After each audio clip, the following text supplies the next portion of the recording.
The Arizona sun was blazing that Sunday afternoon when my world shattered over mimosas and rose-scented air. I'd spent the morning preparing brunch for my son Derek's family. Homemade quiche, fresh fruit salad, pastries I'd picked up at 5 in the morning because Chloe only liked the ones from that specific bakery across town. My apron was still damp from whapping up the orange juice Lily had spilled during breakfast. I was refilling water glasses when I heard Chloe's laugh. That particular laugh she saved for her influencer friends, the one that sounded like wind chimes but felt like broken glass. "Oh, Maya's amazing," Chloe said to her friend Amanda. "She watches Lily 3 days a week. We pay her $850 a week, which is actually a steal for Phoenix. Most nannies charge way more." I stood frozen behind the patio door, pitcher in hand. Amanda asked something I couldn't hear. Then Chloe's voice cut through the warm air again. "Well, she's just the babysitter, you know, but she's family, so it works out." Just the babysitter. I looked down at my apron, at the stains from Lily's lunch, at my hands that had held Derek when he was Lily's age, that had cooked 1,000 meals in this house, that had planted every rosebush lining this patio. Derek sat right there. He heard every word. He lifted his mimosa glass and said nothing. I smiled through the tears burning behind my eyes and walked back to the kitchen. That night, after they'd all left, I went to my bedroom closet and pulled down a small locked tin I hadn't opened in months. My hands shook as I turned the tiny key. The bedroom was dim, just my reading lamp casting shadows across the walls. Inside the tin, wrapped in velvet, were documents that changed everything. 2 pages, legal, notarized, dated 3 years before my husband passed away. Certificate of co-ownership, Maya Catherine Torres and James Michael Torres, equal partners in Torres Holdings LLC, which holds 45% interest in Torres Family Enterprises. I put on my gold-rimmed reading glasses and read it again. 45%, not just of our house, but of the business James had built with Derek, the landscaping company that now generated over $2 million annually, the same company Derek ran, the same company Chloe benefited from. There were letters, too, 3 of them in James's careful handwriting. I'd read them after his funeral, but hadn't looked at them since. The grief had been too fresh. "My dearest Maya," one began. "If you're reading this, I'm gone, but I made sure you'd never be powerless. Derek is a good man, but he's weak with strong women. Don't let anyone make you small. You were never just anything to me." My husband had known. Somehow, 3 years before he died, James had known I'd need protection. I wiped my eyes and picked up my phone. My lawyer's number was still saved. The call went straight to voicemail. "Marcus, it's Maya Torres. I need to discuss some documents James left. Call me tomorrow morning." I couldn't sleep, so I scrolled through Chloe's Instagram instead. It was torture I couldn't stop myself from inflicting. Post after post of Lily at the park, at ballet class, eating the snacks I'd made, wearing the outfits I'd helped pick out. Chloe's follower count had hit 6,000. Every caption was about my journey as a mom and creating magical childhood moments. Then I saw it. The Mother's Day post from 2 weeks ago. The photo showed Chloe and Lily in matching sundresses sitting in my rose garden. The caption read, "Grateful for this little soul who made me a mama. Just us girls today, celebrating the women who pour love into their children." I'd been at the house that day. I'd taken the photo. I'd spent an hour getting Lily ready because Chloe had a migraine. Not one mention of me, not in the post, not in the 100 comments below it. I opened my old laptop, the one I'd used during my 20 years teaching high school English. It took 3 minutes to boot up. I created a blog on a free platform. No fancy design, just words. The first post practically wrote itself. The forgotten women when family becomes free labor. I didn't name names. I didn't have to. I wrote about grandmothers and mothers-in-law who gave everything and got thanked with silence. I wrote about how babysitter became the word people used when they wanted to diminish your love. I hit publish at 2 in the morning. By dawn, it had 43 views. By noon, it had been shared 200 times. 3 weeks later, I stood in an empty theater holding crushed flowers. Lily's ballet recital had been marked on my calendar for months. I'd driven her to every practice for 12 weeks. I'd sewn ribbons onto her ballet shoes because Chloe said she didn't have time. The invitation said the recital was at the Madison Theater at 4 o'clock. I'd arrived at 3:30 with a bouquet of pink roses, Lily's favorite. The theater was locked, dark, empty. My phone buzzed, a text from my friend Estelle. "Are you at the recital? I'm at the Performing Arts Center downtown.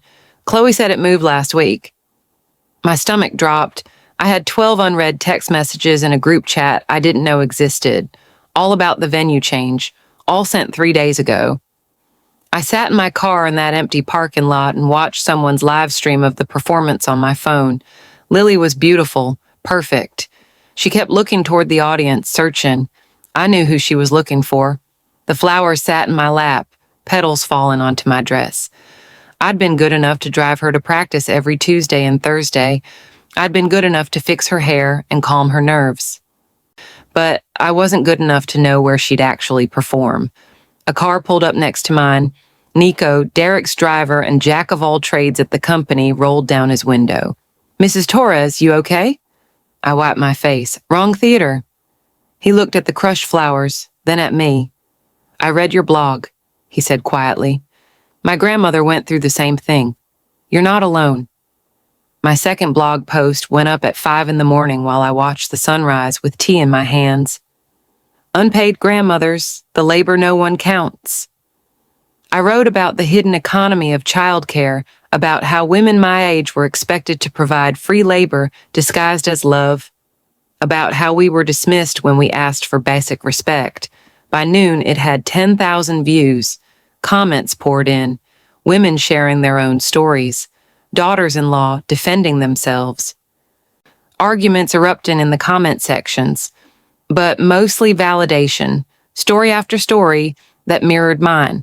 Then I saw a comment that made me smile. "Ms. Torres, it's Jasmine Chen from your AP English class of 2015. I'd recognize your writing style anywhere. We need to talk." Within hours, 6 of my former students had found me. They shared the post to their networks. One of them ran a popular lifestyle blog. Another worked for a women's magazine.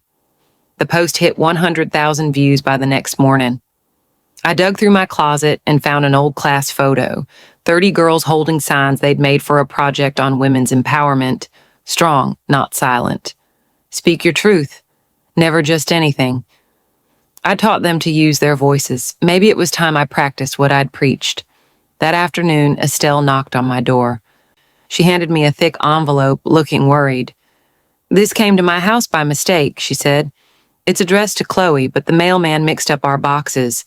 I thought you should see it before I return it." Inside was an invoice, $18,000 for backyard renovations. My backyard. The fence went up while I was at my book club. I came home to find my garden, the roses I'd planted with James 20 years ago, cast in shadow behind 8 feet of sleek metal fencing. Chloe was out back with an interior designer, gesturing at the new fake turf and expensive planters that had replaced my flower beds. "We needed cleaner lines," she explained when she saw me standing there. "The old garden was charming, but it didn't photograph well. This is much more Instagram friendly." $18,000 to erase my history. The roses I'd planted when Derek was born, the jasmine from our anniversary trip to Mexico, the lavender James had given me the year he got his diagnosis, all of it shadowed, separated, fenced away. "You fenced me out of my own roots," I said, quietly. Chloe laughed. "Maya, don't be dramatic. You still have access. It's just organized now, aesthetic." That night, I took my phone and walked into my garden. The roses were blooming despite the shade. I filmed them talking about what each plant meant when it was planted, why it mattered. I posted the video on my blog. The stories buried in gardens. It got 50,000 views in 2 days. Chloe's influencer brand was growing. She'd landed a collaboration with a local boutique and was hosting a brunch at a rooftop venue with perfect lighting and a paid photographer. Estelle was invited. I was not. She said it's a business thing. Estelle told me over the phone. Only immediate family and brand partners. I laughed. I am immediate family. I know, Estelle said quietly. Then even quieter. I'm bringing my phone. The brunch happened on a Saturday. Estelle sent me a text at noon. Recording. 3 hours later, she showed up at my door with her phone. We sat in my kitchen and watched 3 minutes of footage she'd captured. Chloe was talking to someone about me, laughing about how I tried so hard to stay relevant and how she'd finally established boundaries with Derek's mom. She treats me like the help, Chloe said on the video. I mean, she's helpful, but there's a line, you know? I had to put up the fence to create some separation. She was always just there. Estelle watched my face. What are you going to do? I thought about it for exactly 10 seconds. Post a veiled version on the blog, without names, just the truth. That night, I wrote, "When your daughter-in-law erases you from your own home." It went viral. 2 weeks later, I walked into my own kitchen and found Chloe interviewing potential nannies at my kitchen table while I stood there preparing Lily's lunch. "And your references?" Chloe asked a young woman who looked barely 20. "3 families, all 5-star reviews," the girl said. Then she glanced at me. "Is she the current staff?" "Current staff?" Chloe didn't correct her. "Maya's more family than staff. But yes, she helps out. We're looking for someone more professional." $850 a week. That's what the nanny would cost. That's what they'd pay a stranger for what I'd given freely. I finished making Lily's lunch. I cut the sandwiches into triangles the way she liked. I packed her favorite crackers. Then I took off my apron and hung it on the hook by the door. "You'll be paying for what I gave you freely," I said. Chloe looked up. "What?" "Nothing," I replied. "Good luck with your search." I walked to my room and sent a text to Marcus, my lawyer. "Let's activate the clause." Marcus's office smelled like old paper and leather. The files he pulled from storage were dusty, some pages yellowed with time. "Your husband was very specific," Marcus said, spreading documents across his conference table. "He knew Derek was good at operations, but weak at boundaries, so he protected you legally." He pointed to a clause buried on page 2 of the co-ownership agreement. Clause 14C. Maya Torres retains veto power over any business partnerships, expansions, or ventures that materially affect family resources, employee welfare, or company direction. "What does that mean in plain English?" I asked. "It means if Derek wants to start any new business, especially anything involving family or childcare, you have to approve it. And if he doesn't get your approval, the partnership agreement allows you to force a buyout or restructuring." I picked up the brass pen from my husband's old desk. Marcus had kept it all these years. "James saw me," I whispered, even if he didn't always say it. "He did," Marcus confirmed. "He told me you were stronger than anyone gave you credit for." 2 days later, Chloe posted an announcement on Instagram. "Excited to announce my new venture, Curated Childhoods, a comprehensive parenting course teaching busy moms how to create meaningful moments with their children. The course costs $397. Her first promotional post got 6,000 views. I smiled and opened my laptop. Chloe's filming setup was professional now. Ring light, good camera, backdrop that looked like a designer's showcase. She posted reels about intentional parenting and quality over quantity time. I watched one where she talked about setting boundaries with extended family who don't respect your parenting style. My former students sent me the links. "Is this about you?" they asked. Instead of answering, I made my own video. No ring light, no fancy backdrop. Just me in my garden with the baby blanket I'd stitched for Derek 40 years ago. "A child's real need isn't polish," I said to the camera. "It's presence, not curated moments, but real ones. Not Instagram perfect mornings, but Tuesday afternoons when you show up, even when it's inconvenient." I posted it on my blog. You can't teach what you won't live. Chloe's next reel got 6,000 views, then dropped to 3,000 within hours as my video spread through the comments. Within a week, 2 of her sponsorship deals fell through. The boutique that had hired her for the brunch collaboration quietly ended their contract. Chloe called me for the first time in months. "Did you post something about me?" "I posted about parenting," I said calmly. "If it applies to you, maybe that's worth thinking about." She hung up. Derek showed up at my door on a Tuesday evening, his face pale. "We need to talk," he said. I let him in. We sat at my kitchen table, the same table where I'd helped him with homework, where James and I had planned our future, where I'd cried after James died. "The tax advisor called," Derek said. "Chloe claimed you as a childcare service on our taxes. She deducted $3,200. "What?" "She filed paperwork saying we paid you for babysitting services, but we didn't, so it's fraud." I stared at him. "She forged documents. She says she thought it was legal, that since we give you money sometimes, she could claim it." He put his head in his hands. "But that's not how it works. And the form has your signature. Did you sign anything?" "Never." Derek looked up at me, and for the first time in years, I saw my son, not Chloe's husband, but my boy. "You can't call someone just the babysitter and then claim them as paid staff," he said. "Mom, I'm so sorry." "Are you sorry she did it, or sorry you let her treat me this way?" He didn't answer. That night, Derek slept in my guest room. Chloe called him 17 times. He didn't answer once. Lily came to visit the next afternoon. She ran straight to the rose garden, like she always did, but stopped at the fence. "Why doesn't Mommy like our garden?" she asked. I knelt beside her. Sometimes grown-ups make choices that don't make sense to kids. "But you planted these with Daddy when he was little, right?"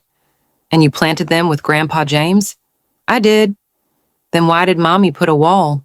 I thought about how to answer. Then I remembered the fairy tales I used to tell Derek, the ones I'd started recording for Lily before the fence went up. "Let me tell you a story about a queen and a wall," I said. I recorded 5 stories over the next week. Modern fairy tales about queens who built gardens, kings who forgot to protect them, and walls that never lasted. Each story had a lesson. Queens don't shrink to fit castles built on sand. I posted them on my blog as audio files. They went viral. Within 3 days, they'd been downloaded 50,000 times. Parents were playing them for their kids. Teachers were using them in classrooms. Nico called me. "Mrs. Torres, I edit videos for some local businesses. Want help turning these into something bigger?" Chloe was deleting evidence. I knew because Estelle told me. She'd watched Chloe frantically scrolling through her phone at a coffee shop, deleting text chains. But I'd learned from James, document everything. I opened a folder on my desktop labeled Receipts. Inside were screenshots of every dismissive text, every last-minute cancellation, every time Chloe had changed plans without telling me, 14 texts showing her gaslighting when I'd ask why I wasn't included. "You're so sensitive, Maya. I thought you knew. We didn't think you'd want to come." I also had something better, security camera footage. I'd installed cameras after a break-in scare 2 years ago. They covered the patio, the kitchen, the backyard. They'd recorded Chloe's brunch conversation. They'd recorded her telling the interior designer to do whatever it takes to create separation with my garden. They'd recorded her mocking me to her friends. Marcus sent a cease and desist letter to Curated Childhoods, LLC. The letter was professional but clear. Unauthorized use of family intellectual property, defamation concerns, and potential fraud violations. Within 24 hours, Chloe's remaining sponsor demanded a public apology for misrepresentation of family dynamics in promotional materials. She never posted it. The HOA complaint arrived on a Saturday. According to Chloe, my rose garden violated community standards for overgrown vegetation and aesthetic inconsistency. The meeting was scheduled for Tuesday evening. Folding chairs, lukewarm iced tea, and 7 board members who'd known me for 20 years. Chloe presented her case with printed photos and a whole presentation. Property values suffer when landscaping isn't maintained to community standards. Then Estelle stood up. She pulled out her phone and read excerpts from my blog, not mentioning names, just reading the words I'd written about gardens as legacy, about roots that mattered more than aesthetics. Maya Torres has lived here 25 years, Estelle said. She's taught most of our children. She planted those roses with her late husband. If we're voting to tear down history for Instagram photos, I want it on record that I vote no. 5 of the 7 board members agreed, 1 abstained. Only Chloe's friend Amanda voted yes. The HOA president, Mrs. Nakamoto, tore up the complaint letter. Denied. After the meeting, Mrs. Nakamoto approached me. There's a women's empowerment event next month at the community center. Would you speak? Your story matters. The community center held 40 people comfortably. 60 showed up. I stood at the microphone, my hands steady for the first time in months. I didn't mention names. I didn't attack anyone. I just told my story about being a widow, a teacher, a grandmother who'd been reduced to just the babysitter. They'll call you just until you remind them you're everything, I said. Just the babysitter, just the mother-in-law, just the help. But you're not just anything. You're the foundation they built their comfort on. And foundations don't crumble quietly. Someone in the back was recording. I didn't notice until after. The video hit social media that night.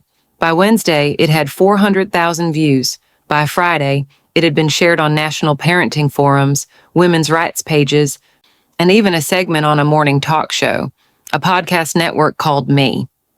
We'd love to discuss a show with you, something about reclaiming your voice after being dismissed. I said yes. Chloe tried to control the narrative. She went live on Instagram 3 days after my speech, smiling her perfect smile under her ring light. I've seen some things circulating online, she began, and I want to be clear, I support all women, even the difficult ones. Family dynamics are complex, and sometimes boundaries get misunderstood as rejection. The comments section exploded. Who's the difficult one? Name names. This sounds like damage control. Pretty sure this is about the speech that went viral. 1,200 viewers clicked away midstream. Her ring light flickered, then died completely. She ended the live abruptly. 2 days later, her affiliate platform, the one that gave her commission on product links, dropped her partnership. Misalignment with brand values was the official reason. Chloe posted a vague statement about taking time to focus on family. She didn't post again for 2 weeks. Lily's school fundraiser was on a Thursday evening. Chloe had spent weeks planning it, coordinating with local businesses for donations. She was announcing a partnership between Curated Childhoods and the school's Parent-Teacher Association, a donation of $5,000 in exchange for promotional opportunities. I arrived early with Estelle. We took seats near the back. Chloe walked to the microphone, confident and polished. I'm thrilled to announce that Curated Childhoods will be partnering with Madison Elementary to provide resources for busy parents. I stood up. Calmly, quietly.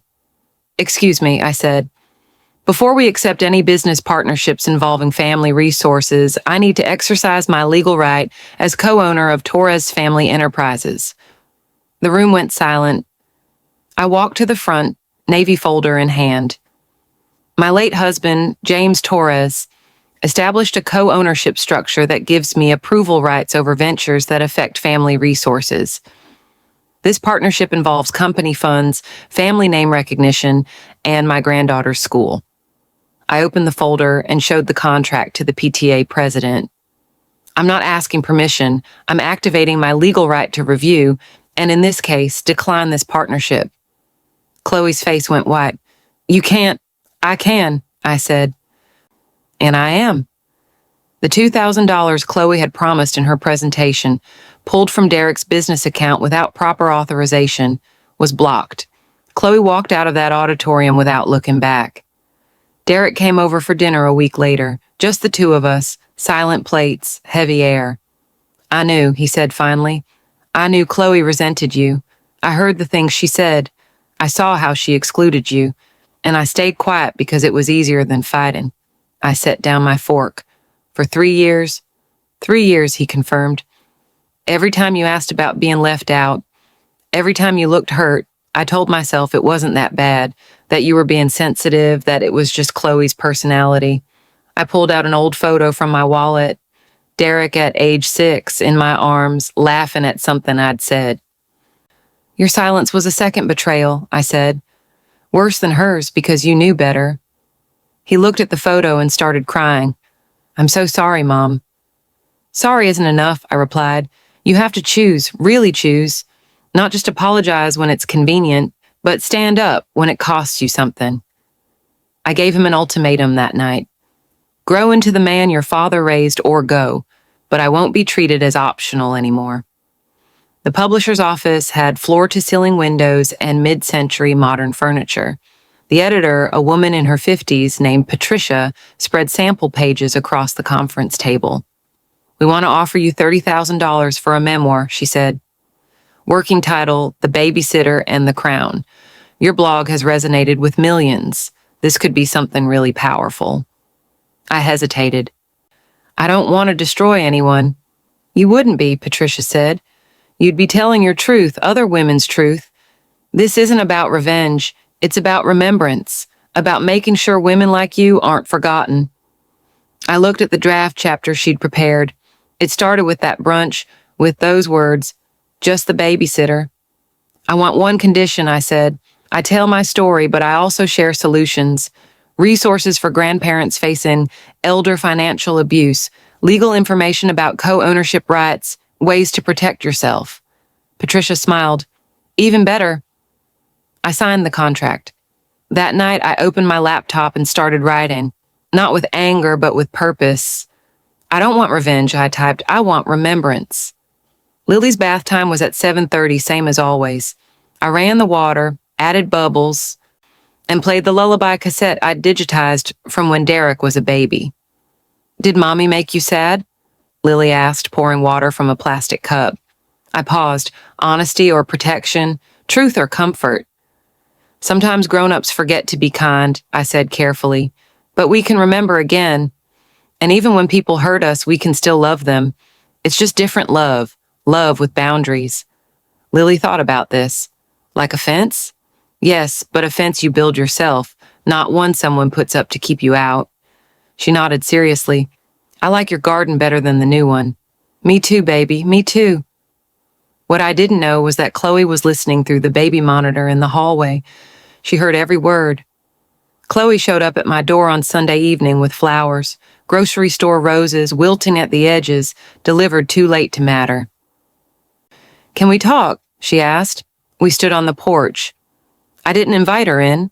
I've been doing some thinking, she said. And I realize I may have mishandled some things with the garden, with the communication. I was stressed with the business and...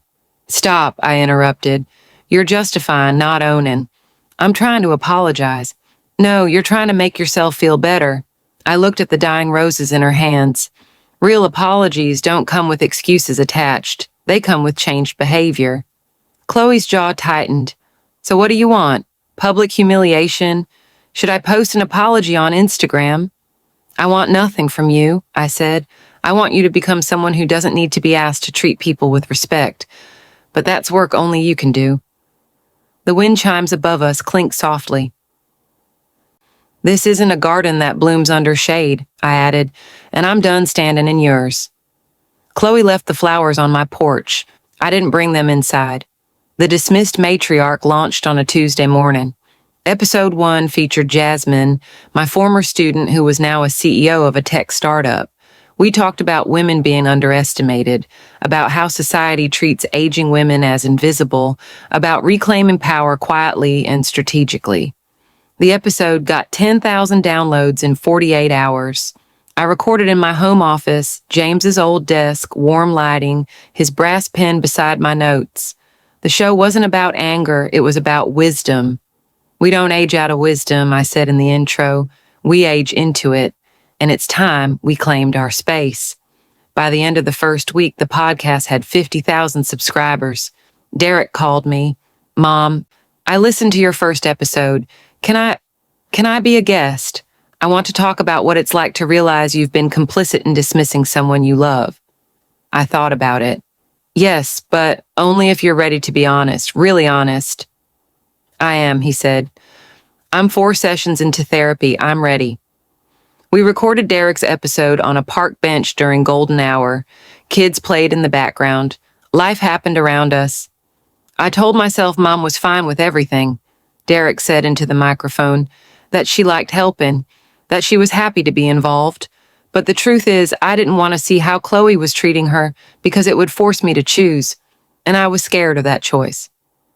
What changed? I asked. The fundraiser. Watching you stand up for yourself when I never did. Realizing that peace bought with someone else's dignity isn't real peace, he pulled out a hand-drawn card from Lily. Thank you for teaching Daddy to be brave, it said in crayon. I don't want peace if it means your silence, Derek said. I want real relationship, the kind you and Dad had. 2 days after the episode aired, Chloe texted me, "Can we meet with a counselor?" The therapist's office was quiet, neutral, safe. Tissues were already on the table. We sat, me, Derek, Chloe, in a triangle of chairs. 3 minutes of silence before anyone spoke. Finally, Chloe started. My mom left when I was 7, just left, and my dad worked all the time, so I raised myself. When I had Lily, I promised I'd be the perfect mom, the one who was always there, always present. But having Maya around felt like proof I wasn't enough. I listened without interrupting. So I pushed you out, Chloe continued. I made you just the babysitter because if you were staff, I was the mom, the only one that mattered. And I'm sorry, I'm really, really sorry. She pulled out an old photo, herself at 7, standing alone at a school gate, waiting. I won't carry your past for you, I said, but I won't throw stones either. Your childhood doesn't excuse what you did, but it explains it, and that matters. The therapist asked Chloe, "Are you ready to change?" Chloe looked at her hands. I don't know, I want to learn, but I don't know if I'm ready to change yet. It was the most honest thing she'd ever said to me. 1 year later, I was sitting on my porch swing reading an email. Subject line, "Thank you." Maya, it began. This year has been the hardest of my life. Therapy, real therapy, not just one session. Learning that boundaries don't mean rejection. Understanding that love isn't performance. I'm not perfect. I still mess up, but I'm trying. And I wanted you to know that your roses are growing through the fence. Lily and I water them together now. She tells me the stories you recorded about queens and gardens. I'm learning from a 6-year-old. Maybe that's fitting. Thank you for not giving up on us, even when we gave you every reason to. Chloe. I set down my phone and looked at my garden. A single rose bloom had pushed through the metal fence, reaching toward the sun. Inside, Lily was napping. My podcast episode was queued up to publish. The final one of the season, titled Dignity Grows Here. I'd written about forgiveness, not the performative kind, but the quiet kind. The kind that says, I release you from my anger, but I keep my boundaries. I'd written about how being just the babysitter had taught me I was never just anything. 365 days since that brunch. 365 days since those words shattered my world and rebuilt it into something stronger. I pressed publish. The episode opened with my voice. I was never just anything. I was always more than enough. And it took losing everything to remember that. This is Maya Torres, and this is the Dismissed Matriarch. Thank you for listening. Thank you for seeing me. Thank you for remembering that wisdom doesn't diminish with age. It deepens. Until next season, remember, dignity grows here in gardens, in hearts, in women who refuse to be forgotten. I closed my laptop and breathed in the scent of roses.